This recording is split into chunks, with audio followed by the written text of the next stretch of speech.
first, thanks for taking time. I appreciate it. The career is over. How did that decision come about? Well, it was tough. I truly thought about it last year with the health scares, and no way in the world could I let cancer win, and no way in the world could I just not come back for the rest of my coaching staff and just let them hang in. But it was a little different this year because I felt some different feelings I've never felt on the field. A little more demanding, maybe because I thought we had this great team and should have won until the injuries wiped us out. And, but the Saturday night after our Thursday night game, Chris and I and Jake and Christy sat down and we talked about what it would. Maybe this is it, and no decisions. But I knew she had had enough. And people don't realize the stress on the family of a coach, and it's what you do, but there's so much stress on them. God bless you. You saw all or nothing. You know what she goes through during a game, Right. and you never being there, and I'm raising the children, and what a job she did. But right at the end of the year, you know, I truly knew when that kick, we made our kick and they missed their kick. That's when I knew it was over. The celebration you had after that win in Seattle was, even Pete Carroll said afterwards, he goes, I don't know what he's doing, but that celebration would say maybe this is the end. Yeah, it was an unbelievable feeling.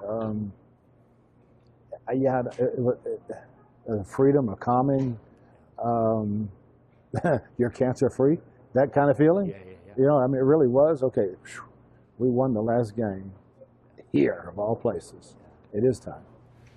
When you woke up Monday and you knew that was it, was there a different attitude? Was there a different feeling? Very, very peaceful, very calming. Once the emotions of all the players that I've coached for the last 40 years, 400 and some texts and 300 some calls, and you know, everyone brought a tear, you know, because it was, thanks coach, you did this for me.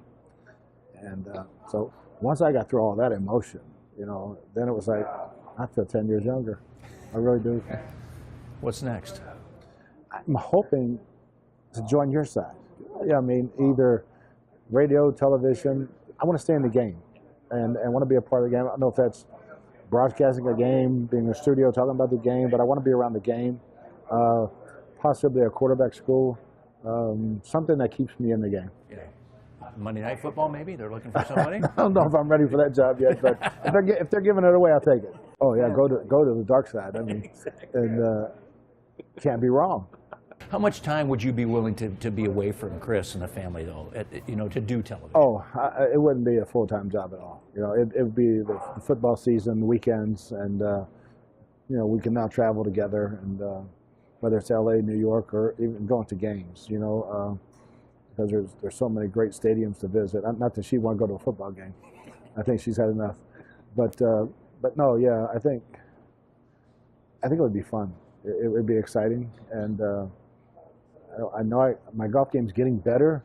I don't think and I'm going to learn how to fish, but I don't think I can do that forever. Yeah, you've got the lake house in Georgia, but you said at your last press conference with the Cardinals, you guys are committed to stay here in Arizona with Yes. CASA and the Arians Family Foundation. Yeah, we'll be going back and forth, and probably more Georgia than it has been. But no, the foundation means more to me, probably than wins and losses. I can promise you that's a true statement. What we've been able to accomplish awareness-wise in 5 years, and the amount of CASAs that are now almost doubled.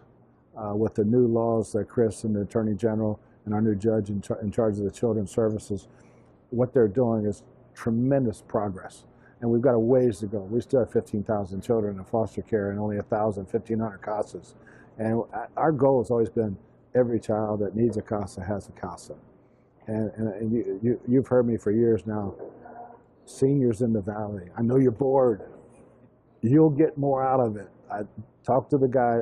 There's 2 or 3 prominent people who become CASAs from going to our events, and they said, I promise you, it's the greatest feeling in the world to be able to get that child in a permanent place to live and be safe. Yeah. So you guys will stay. You've got your next event coming up in April, right? The golf tournament. The golf tournament is April 13th, 14th, 15th at Wild Horse Pass, and it was such a great event last year. and I'm going to slip and let everybody know you need to just come for the national anthem.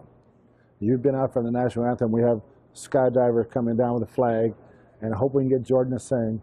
But my wife is jumping out of a plane. No. Yes. Are you serious? It's her bucket list. She's doubling up and jumping out of the plane with Mike, our skydiver. Can I just say, Chris, don't do it? Oh, I don't know why, but she's wanting to do this. And so I can't wait, because we're going to have an over and under. How long before we hear her screaming? It's a perfectly fine plane. Why jump out of it? Exactly. Right? That's my attitude. So you guys are committed to the Valley. You're going to stay. You're going to continue your work here. You guys have done a great job.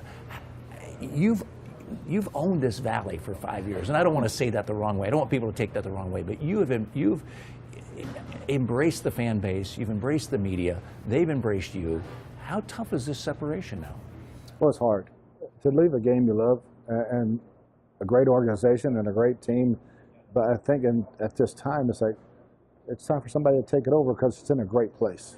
You know, we just got to get a quarterback. And I know that sounds big, but people are doing it all the time. And Steve will do a great job with that. Michael will do a great job with picking the next coach. There's some great candidates. And I just want to support them all I can. What do you think of the next coaching situation? Who's your guy? Who do you think who's the front runner? My obviously pick would be James Betcher, because we're so close, and I think he's more than ready.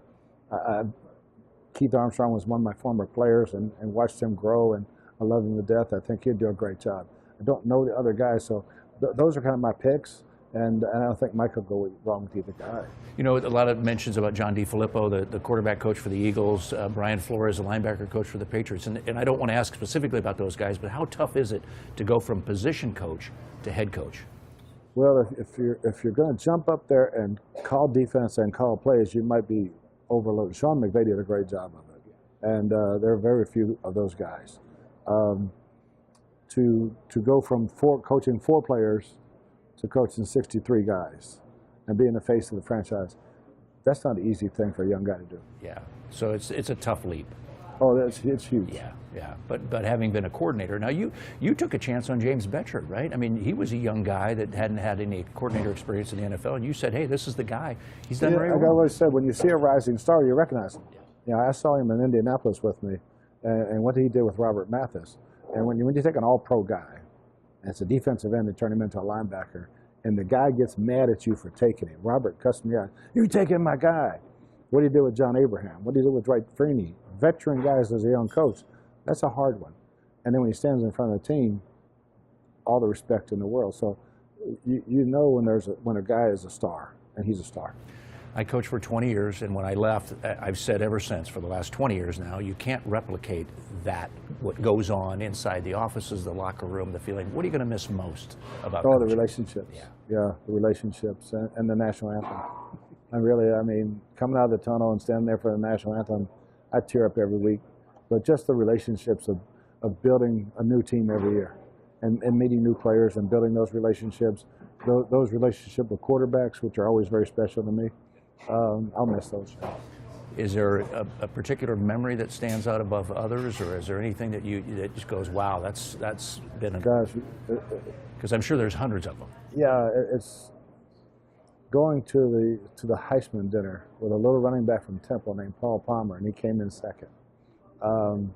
Beating Pitt for the first time in 45 years at Temple. Winning our playoff game against the Packers, and walking out of the locker room with Carson and knocking the monkey off his back, and you get him off my back, we got one, man. They can't say that about us anymore. Just those type of memories. Yeah. You said when you got here, you and Carson are probably right off into the sunset together, and you are. Yeah, I kind of said it as a joke, and it's amazing how it worked out. It is, isn't it? Did you guys talk at all before that? Did you know that he was thinking that? We had talked in the locker room actually after London. Okay. He broke his arm. Yeah. You know, and neither one of us were making a decision. We were both talking about making decisions and feeding off each other, and watching him work diligently to come back. You know, would have been great to have him go up to Seattle. I was so happy for Drew. But to have Carson win that game again and maybe retire that way. But no, those are the things I'll miss in the game.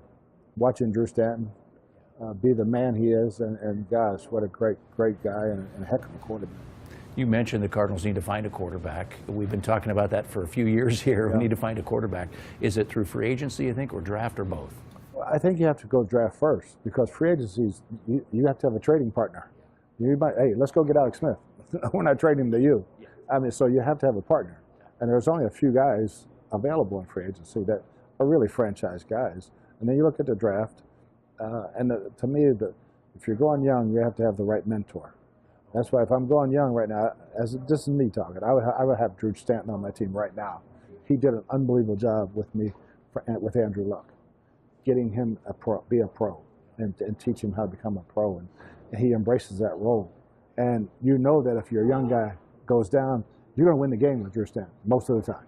So I mean, to me, that's the way I'd go. Big weight lifted off your shoulder. I mean, the pressures of coaching, the pressures of the time. Is it just feel like? Now, after a couple of weeks, I feel 10 years younger. I truly do. Being able to go to bed when I want to go to bed and get up when I want to get out, and just make sure I make my tea time. Golf is it, Yes, and it family. You mentioned is. family, Yeah, right? and spending a lot of time now with Jake, and being back over. Chris is already with the baby and Christy, and I'm heading back over there soon. You said you had an epiphany when Chris said, "Hey, Jake's 40." Truly, I mean, it hit me right in the face like a ton of bricks. It's like, how did I miss all that? I mean, to me, he was still 30, still kicking in the NFL. Christy still singing in college and decided she's going a new career, and then having a baby that we never thought we'd have.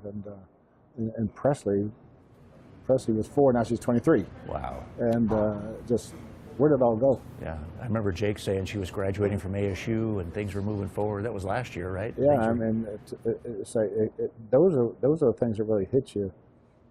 The relationships that you build as a coach, sometimes you lose sight of your family, and you can't ever do that. How good is that now? Oh, it truly is the greatest feeling in the world to know that I can do anything I want, and I know I want to work. I just know it's not coaching. Yeah, you're done with coaching. You don't think? There's no way. I would have never left the job I had, because I had the greatest job in the world, greatest owner, greatest general manager, heck of a football team coming back. No, there's no way I'll be coaching. Would you do something like Gruden's done with the quarterbacks, that kind of a thing? I'm looking into that. If the networks thing doesn't work out, I'm thinking about having a quarterback school out here in Phoenix. Who would be better, right, than It'd quarterback be whisperer? fun. It'd be fun. Yeah. Yes. When you look at this career that you've had, did it go by like that? Gosh, yeah. I mean, Dave Marler, we played Buffalo last year, and Dave called me. He's up in Toronto still. He said, "Hey, let's have lunch." And he come over. I said, "How old are you?" He said, "I'm 60." I said, "How you were 60?" See, you were 24 when you were coaching me. And it's like, I still remember Dave Marler being my kicker, turned him into the quarterback, and he's all SEC quarterback. And it's like, that was yesterday. You jumped on with Rich Eisen last week and said something about Nick Saban and the Giants, and that I think the entire state of Alabama was in an uproar after your. I truly believed it. And I know that Nick loved the Giants job, and I know the Giants had some interest, so I was getting my first taste of media. Then Jay Glazer had to throw it out there. I did. Of course, yeah, which is awesome, right? That always helps. Yeah. Thanks, Coach. We appreciate it. It's great to catch up with you. Continued success and enjoy your retirement. Enjoy looking forward to it. How's your handicap?